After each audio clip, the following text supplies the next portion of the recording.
beberapa bulan awal dia tuh Kak, izin berak. jangan diem di sini loh.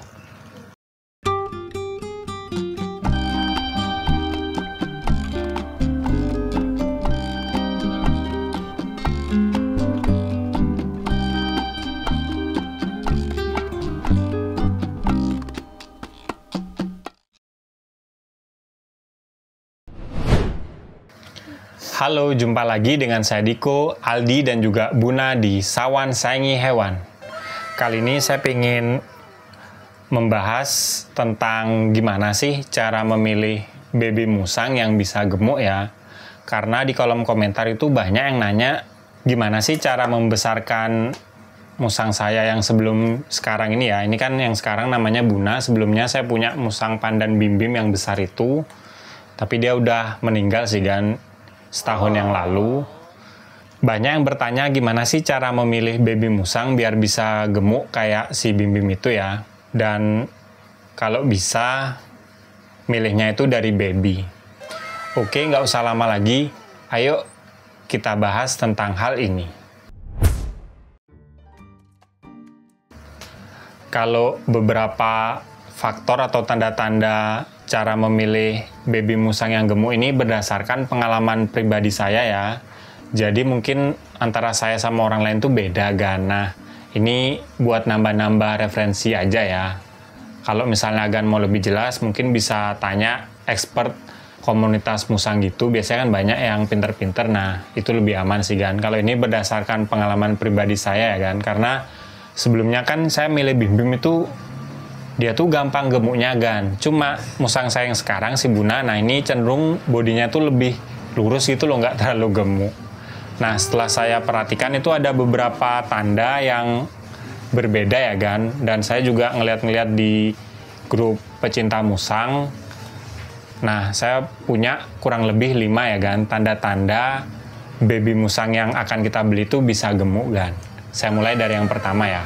Oke, yang pertama adalah kalau kita mau membeli baby musang, itu yang paling bagus kita memilih dari indukan, baik pejantan atau betinanya itu yang gemuk kan. Karena biasanya indukan musang yang gemuk akan menghasilkan baby musang yang gemuk. Jadi misalnya kita lihat ada orang jual anakan musang, nah kalau bisa kita lihat juga indukannya kan. Kalau indukannya bodinya agak bongsor atau minimal tulangnya besar, nah itu biasanya anakannya juga bisa besar sih kan. Nah yang kedua adalah cari baby musang di antara beberapa baby musang yang dijual, karena kan biasanya musang itu sekali beranak bisa 3 ekor, 5 ekor gitu kan. Nah cari yang tulangnya paling besar kan, bukan badannya yang paling besar ya, tapi tulangnya yang paling besar kan. Nah cara untuk mengetahui tulang musang besar itu bisa kita tekan bagian tulang punggung musang kita dan juga bentuk kepala dari musang kita ya. Biasanya kalau musang yang tulangnya besar itu kepalanya akan lebih cenderung membulat gitu kan. Dibandingkan kayak si Buna ini kan kepalanya tuh kayak lebih runcing gitu kan bentuknya. Sama tulang di punggungnya tuh dan tulang di bagian tangannya kita pegang itu lebih besar dari saudara-saudaranya yang lain. Nah itu biasanya kalau kita beli, kita rawat, nanti besarnya akan lebih gampang gemuk kan. Nah yang nomor 3 adalah ini berdasarkan pengalaman pribadi saya memelihara musang si Bim Bim dulu, yaitu kita cari baby musang yang warnanya itu cenderung lebih pudar atau lebih terang gitu kan.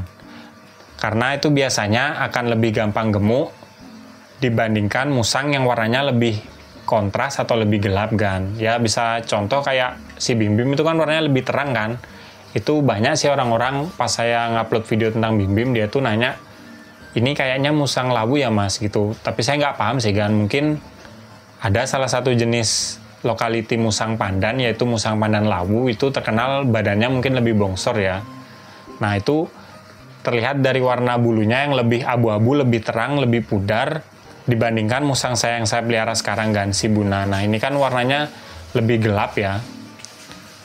Lebih gelap dan ini campuran ya. Ini musang pejantannya musang Bali yang warna coklat sama indukannya ibunya itu musang pandan biasa kan. Jadi anaknya kayak gini. Dan kalau saya lihat biasanya sih musang Bali itu akan lebih kurus atau lebih runcing badannya dibandingkan musang pandan kan. Jadi mungkin si Buna ini kalau dari warnanya dia kayak musang pandan, tapi kalau dari bentuk badannya atau tulangnya itu kayak musang Bali kan. Jadi dia lumayan lebih runcing dan kurus gitu. Sebenarnya kalau nyari musang pandan yang lebih pudar itu nggak terlalu sulit ya, karena kalau ada orang jual, kita kan bisa bandingkan beberapa seller yang menjual baby musang. Nah, kita cari warna yang paling terang kan. Kalau yang paling terang yaitu agan beli ya. Ini saya ngomongin tentang musang pandan yang normal kayak gini ya kan, bukan musang mop. Karena kalau musang mop udah pasti warnanya lebih terang. Bahkan yang albino yang leukistik juga ada sih kan.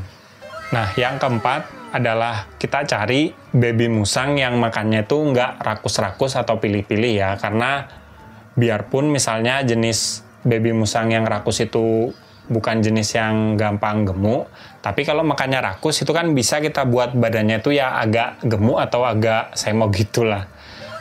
Daripada kita memilih musang yang dari awal dia tuh susah makan. Nah, ini pengalaman saya memelihara Buna itu dulu beberapa bulan awal dia tuh Kak, izin berak. jangan diam di sini loh. Makannya agak susah ya. Dan itu saya rawat beberapa bulan, saya ajari makan bervariasi. Nah, akhirnya si Buna sampai sekarang sih makannya lumayan lancar sih kan. Walaupun body badannya tuh nggak bisa segemuk atau semok si Bim Bim dulu peliharaan saya itu kan. Nah, yang terakhir adalah yang paling simple atau yang paling penting ya kan. Kalau kita memelihara baby musang itu diusahakan usia yang masih kecil banget kan ya. Saya bilang usia 1 bulan lah kan. Biasanya dia belum terlalu melek tapi udah mulai bisa gerak-gerak dikit dan dibantu sama spet atau makan bubur sun. Nah, itu agan pelihara kan.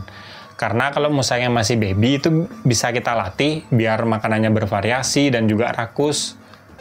Jadi gampang gitu loh kan buat dia tuh sama makanan nggak pilih-pilih. Beda kalau kita memelihara musang yang sudah besar, biasanya kan sifatnya udah kebentuk dan kalau misalnya dia makan itu akan lebih milih-milih dan ngajarinnya itu agak susah sih kan kalau musang besar. Jadi yang paling bagus sebenarnya kalau mau melihara musang itu yang baby sama yang baru melek gitu kan. Dan juga bisa dibilang kan kalau harga musang yang baby, ini kalau sama-sama musang pandan normal ya, itu kan pasti lebih murah dibandingkan musang yang sudah besar kayak si Buna ini kan. Karena kalau masih baby biasanya sih harganya 300.000 sampai ya lebih-lebih dikit. Tapi kalau yang dewasa itu bisa 500.000, bisa 700.000, bahkan 1 juta ke atas ada sih kan. Nah, kalau agan mau hemat ya itu dah pilih yang masih baby. Oke, mungkin sekian video dari saya tentang gimana sih cara memilih baby musang yang bisa gemuk ya. Ya, semoga dengan tips ini buat agan yang mau nyari musang itu bisa terbantu ya.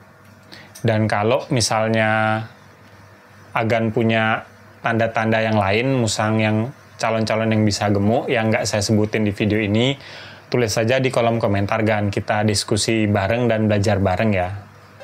Oke, kalau suka sama video ini jangan lupa like dan juga subscribe. Nantikan video terbaru dari saya karena saya akan upload tentang hewan setiap hari Jumat. Kalau ada pertanyaan atau mau nambahin langsung aja komen di bawah. Nanti pertanyaan bagus pasti saya buatin videonya. Sekian dari saya dan si Buna. Salam hewan Lestari. Oke, Aldi takut sama Buna. Dia pengen kabur. Oke, kita deketin dulu.